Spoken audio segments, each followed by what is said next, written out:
figured, well, the easiest way was either a lemonade stand, and that wasn't adding up quick enough. I started cutting grass, and the money came in a little quicker. I am 21. 21, $4 million a year. How does a 19-year-old, 20-year-old go, I need to be in a peer group? Finally landed our first HOA when I was probably 16. Landscape owners are really good at overthinking everything. A lot of times people get too many ideas and they don't activate on any of them. Everyone's great for 6 months, and then you truly see how much they're still dedicated after that. It's kind of a mess, right? Because our ability, how we entered into this industry is like, we'll just figure it out. Great to hire people with industry experience, but sometimes they also bring bad experience.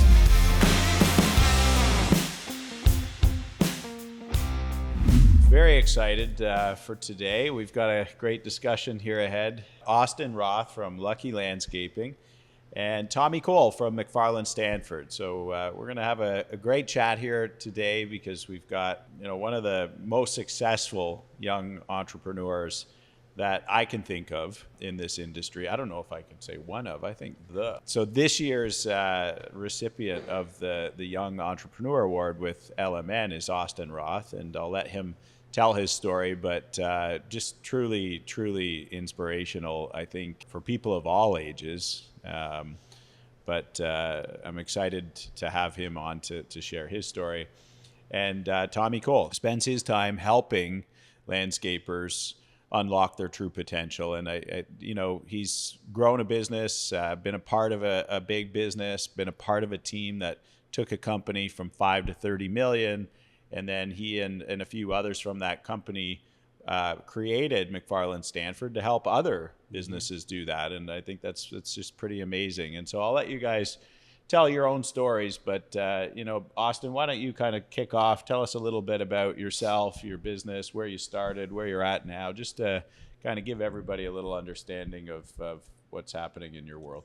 Yeah, so, I think we've obviously grown quite a bit over the last couple of years. What started out, when I was about 8 or 9 years old, just in my local neighborhood, wanted to make some money. And I figured, well, the easiest way was either a lemonade stand, and that wasn't adding up quick enough. So I started cutting grass, and the money came in a little quicker than lemonade. So, I started mowing grass in my neighborhood, started doing some little landscape projects, mulch, pressure cleaning, just anything that had money. And, it slowly started to add up. When I was about 13 or 14, I bought a golf cart. Expanded my radius a little bit farther out so I could service some other local communities. And when I was 15, I bought my first truck and hired a driver because in Florida you have to be 16 to drive. So I hired a driver to work Fridays, Saturdays for me, and we slowly started to expand our radius even more. And that's when, we kind of got some unique opportunities, and I got to bid on a couple commercial properties. Obviously, I didn't really win any of them at the beginning because, I wasn't even the one driving there. So somebody would drive me, and I'd get out of the passenger seat and try to do the sale. So it was a pretty unique, experience. And we finally landed our first HOA when I was probably 16, and it was a 40-door townhome community, and we actually still do it to this day. So good for you. Customer service must be on point. It definitely is. And, the price is more than doubled as well. So it's not like we're still operating on the same price either on that account. That's good. So fast forward now to today, we've got about 40 employees. We did 4 million last year, and I'm hoping to do 6 or 7 million this year in 2024. And for context right now, how old are you? I am 21. Yeah, 21, $4 million a year. Celebrated his birthday 2 weeks ago on stage. Yeah. Yes. Yeah, his 21st birthday. It's incredible. Yeah. Unbelievable. Yeah. So now you're legal to have a drink. Exactly. For $4 million in sales, you can afford a beer. Well, it depends where you're at. You're from Canada, so it's 19 up there, I think. Yeah. That's incredible to see that. You had to get a ride to go sell your first true project. Like, that's incredible. I don't know many 14, 15-year-old kids are trying to out there and hustle like that. And So it's funny too, because that first one, I didn't land it the first time I met with them, but 6 months later they called me back and they told me, hey, Jose was doing it and he's not keeping up. We would like you to start next week. I was like, of course I'll start next week. And I figured it out. Yeah. I got nothing else going on. Yeah. Let's just go. Yeah. Yeah. Very good. The homework might be late a few days, but that'll Exactly. be okay. Yeah. That's incredible. Well, yeah, congratulations. I mean, Thank you. truly unbelievable. The buzz at the award ceremony was just off the charts. There was so many people that were just completely blown away by what you've built at such a young age. I think we kind of knew who it was, right? It was everyone's like, I bet it was that guy that's walking around that's barely legal to drink. And the golf cart story is incredible, and what you've achieved so far. I wouldn't say you're anywhere halfway of your big goals at this point. Yeah. You've got but you're set up pretty nice so far. And that's good kudos to just putting in the work. I mean, not scared of anything. I mean, you can go out there as a young kid and think of all the things why you shouldn't, right? Yeah. Or you listen to the outside audience of, well, that's not going to make you any money. That's just landscaping, right? What are you going to do? Plant some bushes? So that's incredible. And you're hitting on something that was my first thought, and I haven't had a chance to ask you this. Where did that mindset come from?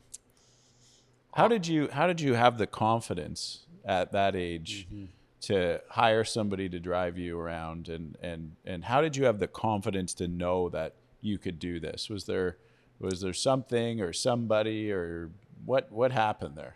I mean, I think I just wanted to grow a company and show people what I was capable of. You know, I mean, I watched a lot of YouTube videos of landscapers on there. I aspired to be like them, you know, nice trucks, nice mowers. I really liked the equipment part of it, you know, at the beginning. Now equipment's just a tool, you know, but it really was. It was just going out there. I had nothing to lose. If they told me no, I wasn't making any money off them already anyways, so it wasn't going to affect me, you know, how I moved forward. But if I did gain them as a customer, it only benefited.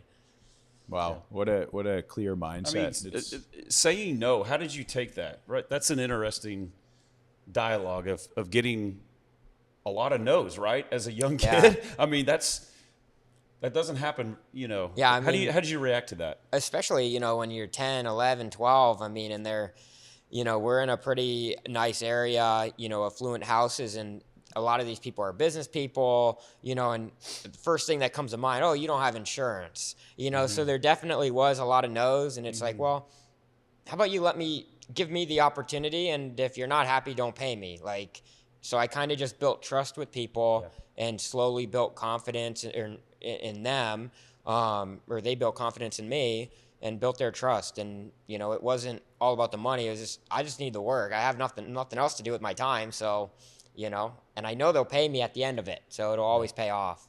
Yeah, that's incredible. So, That's great. And so tell me a little bit about, like, the last, let's say the last 2 years. What was a big challenge that you've had to overcome, and just kind of tell me about your thought process and how you deal with these challenges, because I think, you know, many people have been in business an entire career and not built a $4 million business. And so, you know, what was a big challenge that you faced the last few years, and tell me how you kind of came to overcome that. Yeah, I mean, I think, you know, the last 2 years have been amazing years for us. We've doubled, and obviously going from, you know, we went from 800,000 to 1.9 million to 4 million last year. So, you know, huge growth in small amount of time. It definitely came with, you know, challenges of, you know, labor, management, you know, building out systems, you know, because I think when you're in it, you're focused on providing good work and good quality to the customer. And I think you kind of beat yourself up internally, you know, at the company of systems and processes, you know, rollout's not as efficient as it should be because we're just trying to get out, serve the customers, and get back. Yeah. You know, so that's where last year I think we definitely focused on, let's have some structure to stuff, you know, morning rollout, what time is that? What time do we, you know, get out of the shop? When do we get our fuel? When do we dump our trucks? and it's really just kind of systemizing our whole operation. Yeah. And what works at 4 million isn't going to work at 10 million. So there's always constant evolving, I think, as well. And, when you're a smaller company, it's much harder as well when there's one guy that kind of oversees everything. Yeah. So fast growth is good, but it's also a ton of challenges. We bring in a lot of new people, and it's a lot of training, and with a lot of new people comes a lot of training. Yeah, lots of training. Good. I mean, I think there's a lot of people that have been in business for decades that haven't figured out to do a lot of training. So that's pretty miraculous that you focus one thing there. I'd like to say is landscape owners are really good at overthinking everything, right? And why they shouldn't. But like, take Austyn. Like, so what's your take there? Just try it and figure it out and learn. I mean, that people can overthink things for 30 years and still have a somewhat small or not systematized business. So what do you attribute to that? Yeah, I mean, I think it's trial and error is everything we do. We're going to try it a couple times, and if it doesn't work, well, we'll figure something new out. I think even trial and error, you're going to learn what worked and what didn't work, part of that process, and it's all about tuning it. Mm-hmm. And I think that's why I kind of have a unique approach to it, right? Because I never worked for a landscape company. Yeah. I don't know how any of my competitors operate, and that's where I really rely on, like the peer group and seeing other people's operations and going to a lot of industry events, networking with people and just trying to go tour facilities, and I think you really get a lot out of seeing people's facilities just on efficiencies. You know, 1 or 2 pieces of information out of every event is what I try to get out of it and implement it. Yeah. There's probably 30 or 40 amazing things at one of these events, but reality is you can't take 40 things and implement it tomorrow. No. So I think if you take 1 or 2 things, start implementing it, and then in a couple months you go to another trade show and you get another 1 or 2 things, and you slowly start building on what you learn. Yeah. That's incredible advice. I think a lot of times people get too many ideas and they don't activate on any of them. Yeah. How do you find the time to actually get those things in place? And what does your org structure look like today to give you that time? Because, with a fast growing business going from 800 to 2 million to 4 million, your demand on your time must be unbelievable. And I really believe that in those early years in business, there's just a lot of hustle. Yeah. And you've got the time. I'm sure you're working sun up to sundown, and that's good. And it's probably 7 days a week, and that's good too. But at some point down the road, that'll shift a bit. Tell me a little bit about your org chart right now that you've built out as on the leadership team, and how that's had an impact on your ability to keep growing. Yeah, so it really was probably the last year has been where most of those infills on the top of our org chart. We have an office manager, we have an account manager, 2 production managers. That's pretty much the top of our company right now, and I think this year is where we're going to continue building that out. Possibly a salesperson, business developer, and just kind of continue to evolve. So I think we're doing a lot of consulting with McFarlin on what does it look like to build to a $7 million company. So what's a $7 million company doing compared to our $4 million, currently? Yeah. And that's where it takes a little bit of the guessing out of it, right? Because you've seen what works and what doesn't work at 7 to 10 million. So now we can try to fine tune and eliminate some of the error. Yes. You know? Yeah.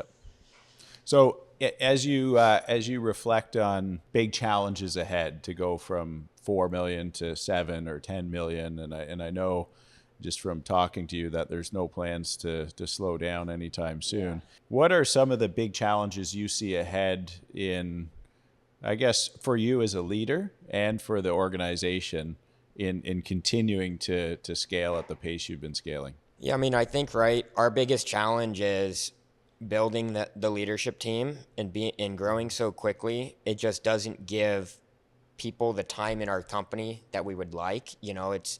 We don't have a, director of finance that's been here for 3 years, so as we grow quickly, we just have a lot of new people to our company, and everyone's great for 6 months, and then you truly see how much they're still dedicated after that. Yep. So it's really about working and training people. But I think that's probably one of our biggest hurdles we're going to face is having a lot of new people at the top of the company, and then yet them needing to build the respect, of course, with the field guys, because field guys look at, people in the office as they just sit in the office. We're doing all the work. Yeah. So it takes a lot, especially like an account manager that's coming in new, while people have already been here for 2 years or 3 years at the field level. The account managers have to build respect with their crew, or it's not a good mix. Yeah. So it's definitely a challenge we face. Yeah, good. And so tell me how you decided to seek out a peer group. How does a 19-year-old, 20-year-old go? I need to be in a peer group. I was never thinking that at 20. I don't know. No, not at all. So I went to Grow back in 2021 or 22, and it was just about. I originally saw McFarlin there. There was a bunch of people in peer groups, and I love seeing people's facilities. So honestly, I kind of joined just to go see people's facility every quarter. Yeah, good. And travel, because my big thing is if you don't leave your business, you're always going to be there. Yeah. But I think if you leave, you'll see that your people can pick up the slack. Yeah, no for problem. Sure. Yep. And I think everyone is like, well, how do you get away? Well, I just leave. They know what we're doing. They do it. They don't need me. Half of what I do is stuff that I don't need to be there for. Sure. Or stuff that they can do, that I just help them out on. So, it was really the people you can meet, the 10 or 12 people in my group that, is a cell phone call away that are similar sized businesses, not in my market, and they're more than willing to help. Yeah. They'll send you their employee handbook. There's so much stuff that a local guy, they'll help you, but I don't know how much they'll send you their handbook or certain things they do. They won't just give out to you. Yeah. But they'll be friendly and all that. But with the peer group, I get handbooks from them. We all compare ours, and just see what we're missing, Sure. So it's really a good network of people that, hold you accountable too. I mean, I think that's a big thing to it as well. No one else is holding you accountable as the owner, huh? Some people, customers, yeah. That accountability structure, though, I mean, I've seen firsthand the impact of being in a peer group, and being held accountable by the leaders of the group and the peers in the group. And tell me a little bit about how that's impacted you or helped you evolve as a leader. And maybe, if I see where you're at right now, it's shocking. Like, it really, truly is. When you consider the experience in the room, when you're in a peer group, I always say, like, if there's 10 people there with 20 years of experience, you've got 200 years of experience answering your question. And then if the peer group's turned over a few times over a number of years, you actually get the legacy knowledge from the previous people. So there might actually be 600 years of experience answering your question indirectly. And for that reason, I'm a huge believer in reading books and taking part in peer groups. How fast have you evolved as a result of being surrounded by a circle of influence like that? Well, much faster than doing it on your own, right? Yeah. Yeah, I mean, right? It's like, I think the sales part of business is easy, but there's so much infrastructure that has to back it. Yeah. You can sell, but if you're not retaining your customers, what good does that do? So I think the peer group has really helped us build infrastructure, systems and processes, how we should be sitting down, management, team members doing one-on-ones. There's just so much to it, and then what's the agenda look like for a one-on-one, so I think there's a lot to it. And then, like just last week, I had an accountability call with, one of my peers and the facilitator, about an employee we're having an issue with, and he basically said, you need to do X, Y, and Z, sit him down, see if he still sees it as a fit for him. And then you need to do, you need to work with him and coach him, so I think it's just those little pieces of information, because I know next month when that call comes up, they're going to ask me exactly what happened with that scenario. Yep. So that's where the accountability piece I think comes into play. Yeah. And it's facilitated, so it's obviously it comes up. Yeah. Yep. And Tommy, in your growth from 5 to 30 million on the team that you were a part of, for somebody in Austyn's shoes, I think clearly he's on that path. What is it that you try to do in the correct order to help people along that way? I mean, you coach lots of companies. You've got a few peer groups that you moderate. You're an industry speaker. What is it that you try to focus on early to get those things? What's the magic wand, right? Yeah, like what is it? Like tell me that's funny. I think overarching, if someone comes in like an Austyn and goes, I don't even know where to start. Like what is this all about, right? I think laying the foundation is the first and foremost, right? So do you have an organizational chart? As boring as that sounds, right? I think it's, no, I don't. I don't even know what it is, right? And what does that mean? What that means is it shows you who reports to who and who's accountable for who. Yeah. Right? Yeah. I mean, let's start there. Like, you're not going to build a house without a foundation. Yep. Yeah. Right? So you got to get the grading work, which is, quite frankly, the most boring thing of a house. Yep. Right? And then the other boring thing is the utilities, and then you got to get the foundation, the concrete, before you can go vertical. So I think you got to take a step back in your business and go, I know you want to get to, $5 million, but let's see what we have, right? So let's start with an org chart. Let's start with the ones that are in the right seat. Let's start with the ones that may not be in the right seat that need extra help, and start with the ones that are like, I'm not sure that person's even supposed to be here. Yeah. Right. Yeah. And so if you look at it at that standpoint first, get that lined up right. I think one of the most important things that's a little overrated was the power of a one-on-one meeting with your direct reports, and what kind of momentum you can get when you have that 1 hour meeting every single week with your, let's just say Austyn's got 3 direct reports, right? If you met with that person every week for 52 weeks a year, you know what kind of mountains you're going to move with you and that person? Yeah. It's going to be unbelievable. That's what your managers want. That's the people that report to you. They want time with the owner. We always say that the most important asset to your business is not the equipment and the facility. It's the people that operate your facility and your operations, right? So what's 1 hour a week with that most important person in your business? So let's have an organizational chart to see where everyone fits, right? If you're onboarding a new team member, where do they fit? They fit here, and who they report to, and let's have a one-on-one meeting with your direct report, and let's iron out your details of your career path, right? So you're coaching people to create a meeting structure around the org chart? Yeah, 100%. Yeah. Yeah. What oftentimes do we go into a business and we're like, well, who is that person, and who does the invoicing, and who does the operations versus the maintenance versus the install? Like, it's kind of a mess, right? Because our ability, how we entered into this industry is like, we'll just figure it out. The expectation is when I hire somebody at my organization, my expectation is here. Like I'm hiring you to figure everything out of all the problems we have, but we set them up for success that's down here. Yeah, Yeah. for sure. And we don't give them the tools, and we don't line out the expectations of where we're going. We don't lessen the vision and the mission of why we're doing all these things. That's another thing that you speak highly of in your sessions, is setting out that path of where we're going. That's another foundational thing it's not sexy like the new truck that you're trying to buy, right? But where the heck are we going at the end of the day, right? Yeah. What's the purpose of Lucky Landscaping, Yeah. right? And so I'm sure you've had conversations with peer group members and other people that you've met, at organization and events that, you got to have an org chart, you got to have a structure, you got to have one-on-one meetings, you got to have set agendas when you go into a meeting, you got to have all the foundations, and then you can start going up from there. Have you found in the day-to-day business operation over the past year that there was one thing that you did that allowed you to go from 2 to 4 million?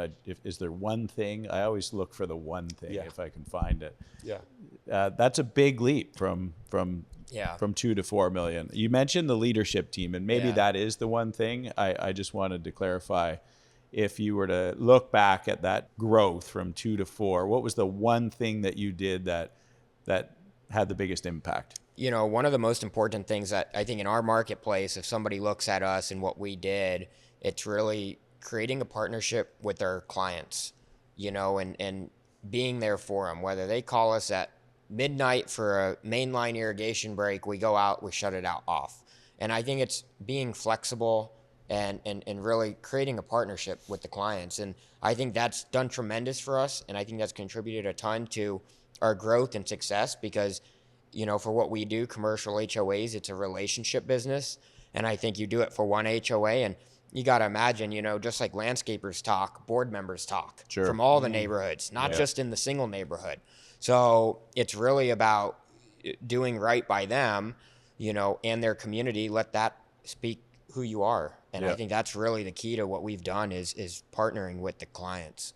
Incredible. Yeah. That's incredible because which is so weird for a small organization, right, to go so fast. You found a niche. Yeah. Like a specific thing that you're attracted to. I think early on business owners are like, we're yes to everything, right? Yeah. Yeah.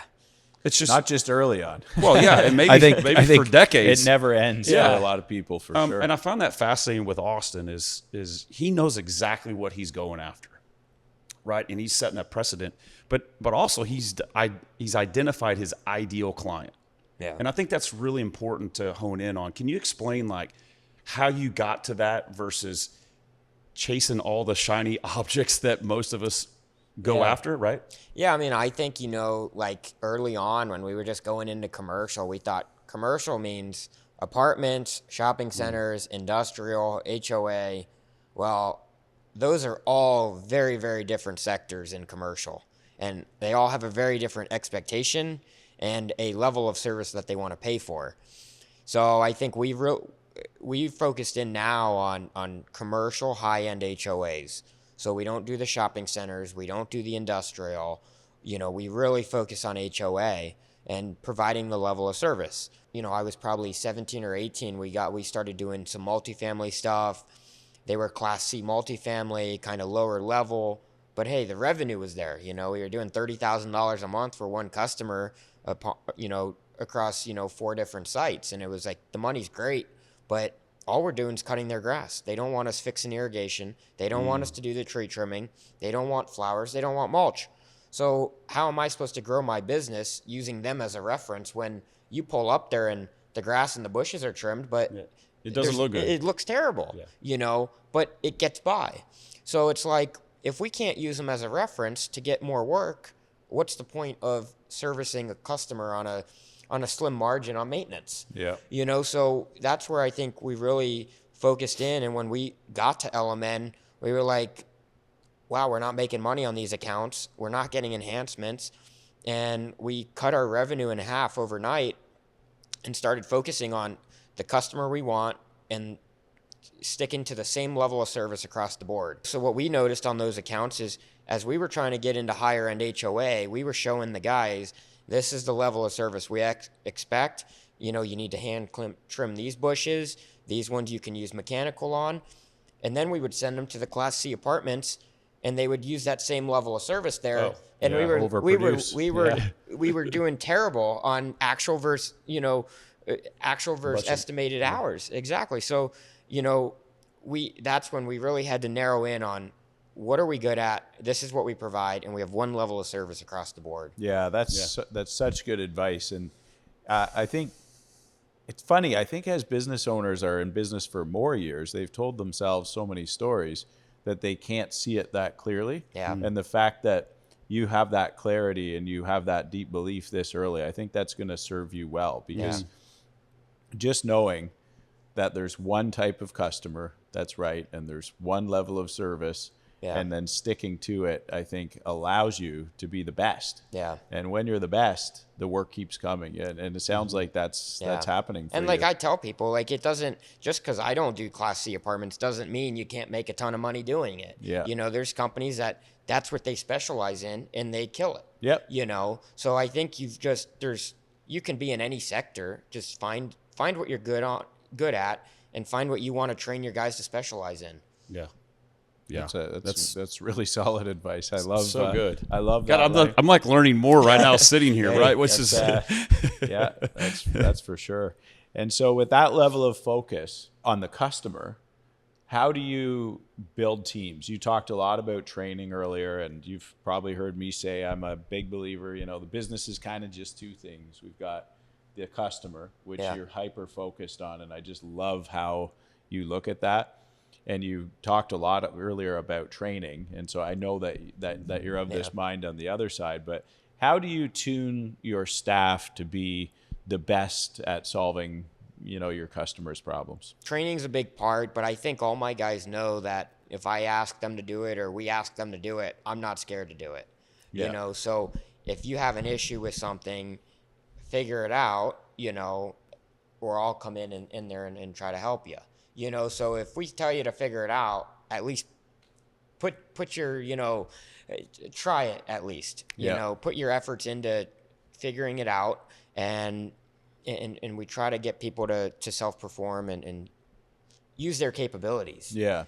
And how do you create that level of trust in that they can just go figure it out? And if they're wrong, how do you deal with that, and how do you maintain that safety in your organization where they can give something a try, maybe make a mistake, and then you guys all learn from it and move on? Because that, as you said, you've learned by doing and trial and error, and I really appreciate that. But a lot of companies can't quite embrace that entirely because the employees don't feel safe enough to make a mistake. And so how do you deal with that?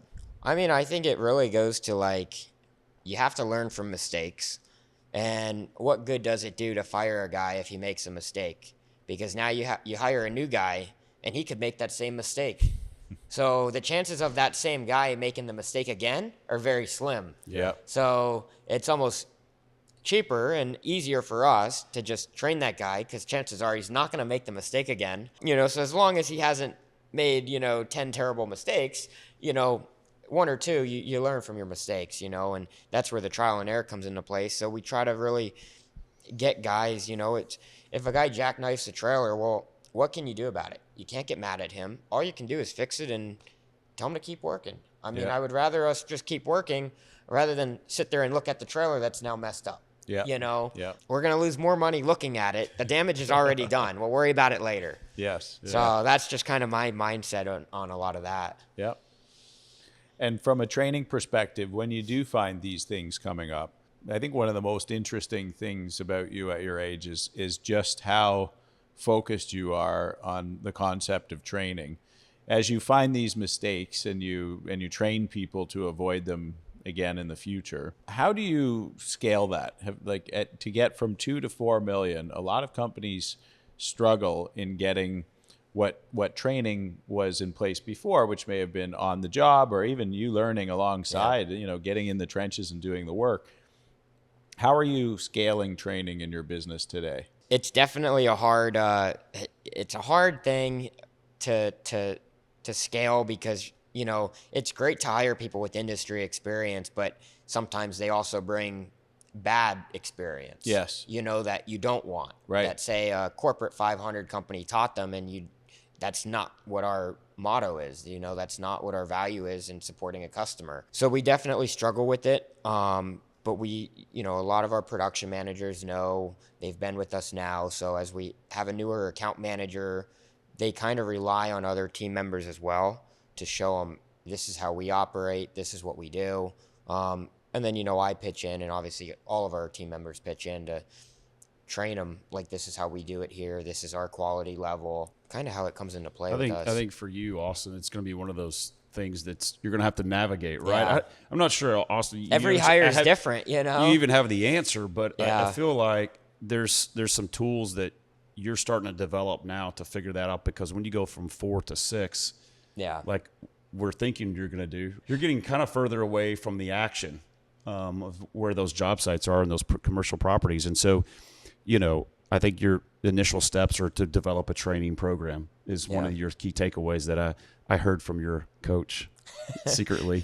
But it's one of the things that's on your takeaways, that you start developing a training program because that can get sideways pretty quickly. Yeah. Scalable. Yeah. Scalable. Yeah. And so, and as I was asking the question, I was thinking about it takes a really special person, a hardworking person, to get the company to 4 million. And then to be able to repeat that. Yeah. And retain what you've yeah. got already too is a whole nother ballpark, you know? Yeah, for sure. Repeating that many times over is I would say has been the biggest challenge of my entire career, is like continuing to maintain that culture, to really continue to maintain that bond with the staff, to maintain the safety, to actually create a repeatable process to keep doing that. It's a lifelong Forever project for everybody, and I think you're on the right path. The fact that you've gotten it to where you have, and that you've got the coaches in your corner, you've got the peers in your corner, and you've got that growth mindset to show up at an event like Grow, and then to join a peer group and invest in yourself. I'm just so excited to see where it goes in the future. I'm so happy to have had you on here today. Yeah, thank you. You're a breath of fresh air. I think the people that have been in this business for 20 or 30 years are going to take a lot from the words that you've shared here today, because you're very clear and you're very focused, and I think that's going to serve you really well. And I think you're in good hands with the McFarlin Stanford team. And it's like almost like my son over here sitting, which is kind of, I mean, he's not far off from that. But yeah, we take him in as our own child. Yeah. I feel like everyone knows who Austyn is across all peer groups. It is he's very inspirational, and he probably doesn't know a lot of the peer groups and a lot of the members, but they know him. Lucky has spread out very, very quickly in our program, and we keep talking about, I think everyone in our entire program knew that you turned 21 2 weeks ago, and we celebrate it. But, and if you're not learning, I don't care people's age at all. Yeah. Right? If you're not learning, you're practically dead. Yeah. And, I'm sitting here learning stuff from him this entire week. Yep. And age has nothing to do with this at all. And so if you're not constantly going to events, being with your peers, trying new things, failing along the way, developing yourself as a leader. I mean, who knew to be a leader? Like, there's no book, there's no school, there's no class you just got to do it. So all these things you just are starting to develop in your career and your personal life, and run with it, and everyone's watching and everyone's rooting for Lucky. Yeah, thank you. Well, I really appreciate you guys being on here today. Hopefully we get to do it again in the future. I think we're going to have to make it a yearly checkup. Yes, Yeah, no, we it's a will. yearly. We're going to have to hold you accountable for a yearly checkup. All right. Well, congratulations on the success to date, and I loved seeing you win that award. So Thank all you. the best I this year. appreciate it.